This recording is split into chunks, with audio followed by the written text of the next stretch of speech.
नमस्ते। Aloe vera aloe vera एक ऐसा इंग्रेडिएंट हमारी स्किन केयर इंडस्ट्री में मौजूद है जिसके बारे में अगर सोचा जाए, एक ऐसा इंग्रेडिएंट जिसमें इतनी अच्छी क्वालिटीज़ है, इतनी अच्छी मेडिसिनल प्रॉपर्टीज़ है उसकी। स्किन केयर इंडस्ट्री में, प्रोडक्ट्स में, हर एक दूसरे प्रोडक्ट में आपको एलोवेरा मिल ही जाता है क्योंकि वो है ही इतना चमत्कारी। लेकिन अगर आपकी स्किन ऐसी है जिसे कुछ भी सूट नहीं कर रहा है, अगर वो फेस चल रहा है आपकी स्किन में जहाँ आप कुछ भी लगा रहे हैं आपको सूट नहीं कर रहा है, हाईली सेंसिटिव है, एक्ने प्रोन है, तब ये वीडियो आपके लिए है। क्योंकि आज मैं इस वीडियो के माध्यम से आपको इसी चमत्कारी एलोवेरा के डार्क साइड के बारे में अवेयर करने आई हूँ। जी हाँ, ये जो एलोवेरा का डार्क साइड है मुझे आज से करीब 2.5 साल पहले ही पता लग गया था। तो मैंने सोचा क्यों ना मैं आप लोगों को भी इसके डार्क साइड से अवेयर करा सकूं, क्योंकि जो अनजाने में आप गलती कर रहे हैं मैं नहीं चाहती कि वो आप करो। जाहिर सी बात है ना, जिस इंग्रेडिएंट के इतने चमत्कारी फैक्ट्स मौजूद हैं, इतना उसमें मेडिसिनल क्वालिटीज़ मौजूद हैं, और आज से नहीं कितने पुराने सालों से, तो उस पर तो कभी शक जा ही नहीं सकता ना। लेकिन मुझे लगा कि मुझे अवेयर करने की ज़रूरत है। तो हुआ ये कि आज से जब 2.5 साल पहले की बात मैं बता रही हूँ आपको, जब मेरी स्किन बहुत ज़्यादा सेंसिटाइज थी, जब मेरा भी एक फेस चल रहा था कि मैं कुछ भी लगाती थी मुझे सूट नहीं करता था, बहुत ज़्यादा सेंसिटिव थी मेरी स्किन, बहुत ज़्यादा रेडनेस थी, बहुत ज़्यादा डिहाइड्रेटेड थी, और जाहिर सी बात है मेरे दिमाग में भी यही चल रहा था कि मैं एलोवेरा से रिलेटेड कोई प्रोडक्ट सर्च करूं ताकि मेरी स्किन को उससे बेनिफिट मिल सके। और मैंने पागलों की तरह, जैसे उस वक्त का क्रेज़ था, शायद अब भी है, कि 100% प्योर एलोवेरा जेल के पीछे भागा जाता है। सब लोग सोचते हैं कि वो 100% प्योर एलोवेरा जेल अच्छा है, अच्छा होता है, और ये जाहिर सी बात है, होना और सोचना लाजमी है कि चूँकि उसका इतना बेनिफिट्स है ना उस एलोवेरा का, तो कभी शक जाता ही नहीं है। तो मैंने भी यही किया, मैं भी डेस्परेट होके कोई अच्छा सा प्योर एलोवेरा जेल वाला प्रोडक्ट ढूंढ रही थी अपने लिए।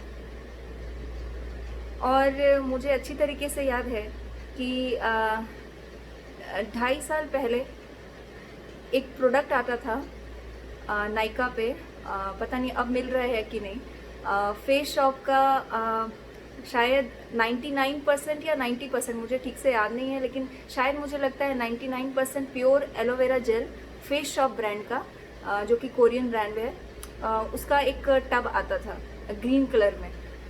मैंने भी उसको परचेज़ किया, चूँकि मेरी जितनी भरसक नॉलेज थी, मुझे जितना नॉलेज था, उस हिसाब से मैंने उसके अच्छे तरीके से इंग्रेडिएंट्स लिस्ट वगैरह जो भी हैं अच्छे से एनालिसिस किया। उसके बाद मुझे लगा कि ये प्रोडक्ट सेफ़ है, क्योंकि मैक्सिमम इसमें जो क्वांटिटी है वो एलोवेरा की ही है, और मैंने उसको परचेज़ करके लगाना स्टार्ट किया। जब मैंने लगाना शुरू किया तो नो डाउट, जैसा कि एलोवेरा है, एंटी इन्फ्लेमेटरी, मॉइस्चराइजिंग उसकी प्रॉपर्टीज़ है, कूलिंग, कामिंग, इतनी अच्छी प्रॉपर्टीज़ है उसके, तो दिमाग में यही रहता है कि यही असर होना चाहिए। तो जब मैं उसको डेली लगाना स्टार्ट कर रही थी तो एक दिन ऐसा आया जब मुझे लगा कि मेरी स्किन मॉइस्चराइज्ड हो रही है, फील कर रही है, लेकिन जब भी मैं उसको वॉश करती थी तो मेरा चेहरा फिर से रेड हो जाता था, और जब मैं अपने चेहरे को छूती थी तो एक अजीब सी टाइटनेस थी, रेडनेस मेरी बढ़ जाती थी। और चूँकि एक्ने भी उस वक्त होते थे तो एक्ने पार्ट को लेके उतना माइंड नहीं किया कि मुझे एक्ने इस वजह से भी हो सकते हैं। तो जस्ट मुझे लगता था कि जब मैं फेस वॉश करती थी तो मेरे स्किन में टाइटनेस आती थी, रेडनेस बढ़ जाती थी, और कभी कभी तो ऐसा होता था, कोई कोई दिन तो ऐसा आता था कि पूरा चेहरा रेड रहता था।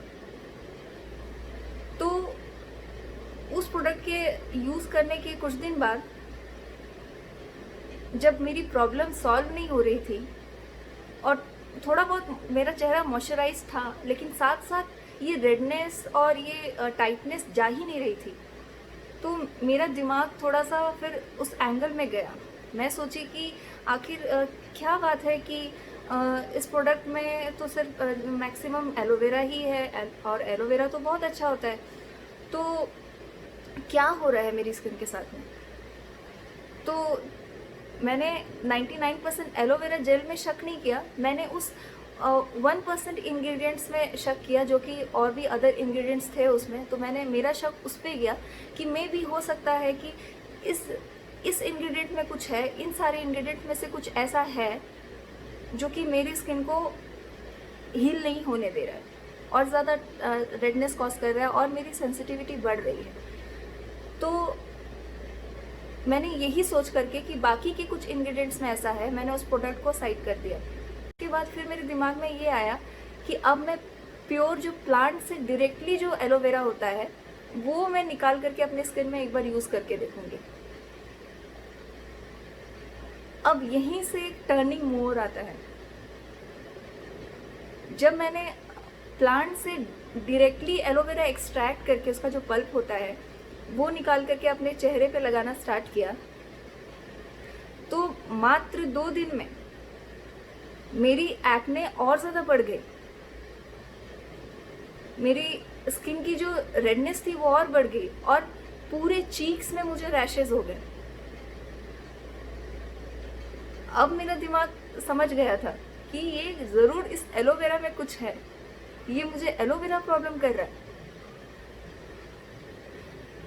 तब जाके मैंने रिसर्च किया और ढूंढा इसके बारे में कि क्या है इसके अंदर में। एलोवेरा तो इतना बेनिफिशियल है, इतना अच्छा है, सेंसिटिव स्किन के लिए तो और भी फ़ायदेमंद होना चाहिए, तो ऐसा क्यों है कि मेरी स्किन को ये रिएक्ट कर रहा है। तो मुझे उसका एक आंसर मिला जो कि मैं अब आपको बताने वाली हूँ।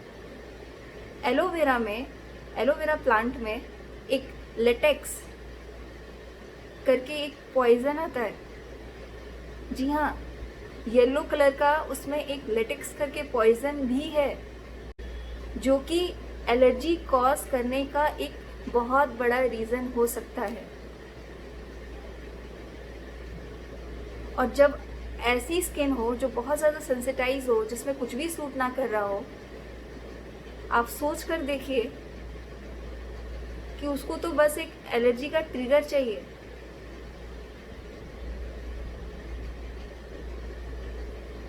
और यही एलोवेरा में परेशानी हो रही थी, यही एलोवेरा को यूज़ करने में मुझे परेशानी हो रही थी।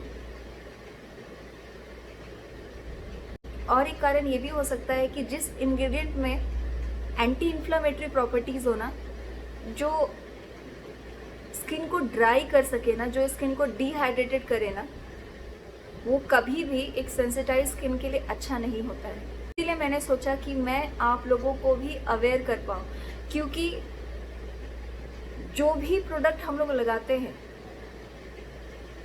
उसमें कहीं ना कहीं एक या दूसरा इंग्रेडिएंट एलोवेरा ज़रूर होता है।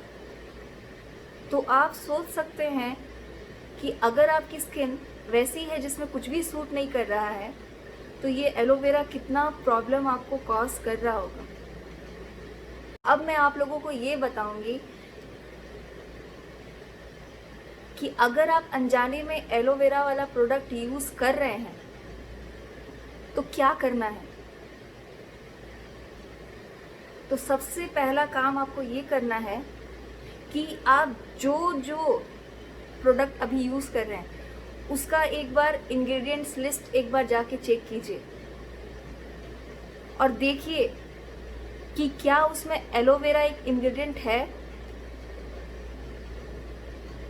अगर है तो उस प्रोडक्ट का इंग्रेडिएंट्स लिस्ट में आपको क्या चेक करना है वो मैं बताती हूँ। तो जैसे आपको पता लग गया कि आपके प्रोडक्ट में एलोवेरा है, तो आपको ये देखना है कि क्या वो एलोवेरा उस इंग्रेडिएंट्स लिस्ट में टॉप 5 इंग्रेडिएंट्स में आता है क्या, या फिर की इंग्रेडिएंट्स में एलोवेरा एक्सट्रैक्ट मेंशन है क्या। अगर है तो वो प्रोडक्ट आपको डेफिनेटली प्रॉब्लम कर रहा है। अगर आपकी स्किन की कंडीशन वैसी है जिसके बारे में मैं हमेशा हर वीडियो में बात करती हूँ, तो अभी जो मैंने आपको बताया है उसको थोड़ा और क्लियर करने के लिए मैं एक एग्जाम्पल के थ्रू आपको समझाने की कोशिश करती हूँ कि कैसे आपको देखना है कि क्या जो मैं एलोवेरा वाला प्रोडक्ट यूज़ कर रही हूँ उसको अपने स्किन के रूटीन में रखना सही है या फिर हटा देना सही है। तो आइए देखते हैं कि मैंने बताया कि आपको सबसे पहले किसी प्रोडक्ट का इंग्रेडिएंट्स लिस्ट जो है वो सबसे पहले चेक करना होता है। तो सपोज़ मैंने आपको समझाने के लिए ये प्रोडक्ट ले लिया। मैंने आपसे क्या कहा है कि जिस प्रोडक्ट के बारे में आप जानना चाहते हैं, जिस प्रोडक्ट में एलोवेरा है, तो उसके लिए आपको क्या देखना है, क्या वो एलोवेरा इंग्रेडिएंट की इंग्रेडिएंट्स लिस्ट में है क्या।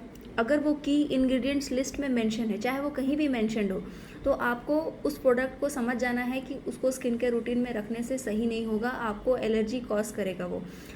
और उसके अलावा मैंने ये कहा कि सपोज़ कि इंग्रेडिएंट्स में एलोवेरा मेंशन नहीं है, तो उसके जो बाकी इंग्रेडिएंट्स हैं उसमें आप चेक कीजिए, जो उसका जो एक्चुअल इंग्रेडिएंट्स लिस्ट है उसमें चेक कीजिए कि क्या एलोवेरा टॉप 5 लिस्ट के इंग्रेडिएंट्स में आता है। अगर आता है तो आपको उस प्रोडक्ट को रिमूव कर देना चाहिए। चलिए इस प्रोडक्ट के बारे में जो मैंने आपको एक सिर्फ समझाने के लिए लिया, इसमें देखते हैं कि एलोवेरा कहाँ मेंशन्ड है और हम कैसे पता लगाएं कि इस प्रोडक्ट को हमें रखना है या फिर अपने स्किन के रूटीन से हटा देना है। तो जैसा कि मैं इसका इंग्रेडिएंट्स लिस्ट खोलती हूँ, आप देख सकते हैं कि क्लियरली यहाँ पे की इंग्रेडिएंट्स में ही सबसे पहले नंबर में ही आपको एलोवेरा एक्सट्रैक्ट दिख जाता है। तो इससे तो साफ साफ क्लियर ही हो गया। जैसे मैंने बोला कि की इंग्रेडिएंट्स में कहीं पे भी लिखा हो, आप समझ जाइए कि वो आपको हार्म करने वाला है, वो आपको एलर्जी कॉज करने वाला है। तो आप उस प्रोडक्ट को उसी वक्त हटा दीजिए, आप उसको यूज़ करने का कोई फ़ायदा नहीं, क्योंकि वो प्रॉब्लम करेगा ही। लेकिन मान लीजिए जिस प्रोडक्ट को आप चेक कर रहे हैं, अगर उसके की इंग्रेडिएंट्स का मेंशन नहीं है, अगर उसके की इंग्रेडिएंट्स में एलोवेरा मेंशन नहीं है, तो आप उसके बाकी इंग्रेडिएंट्स को चेक कीजिए, उसमें देखिए कि क्या उसमें एलोवेरा का क्या पोजीशन है।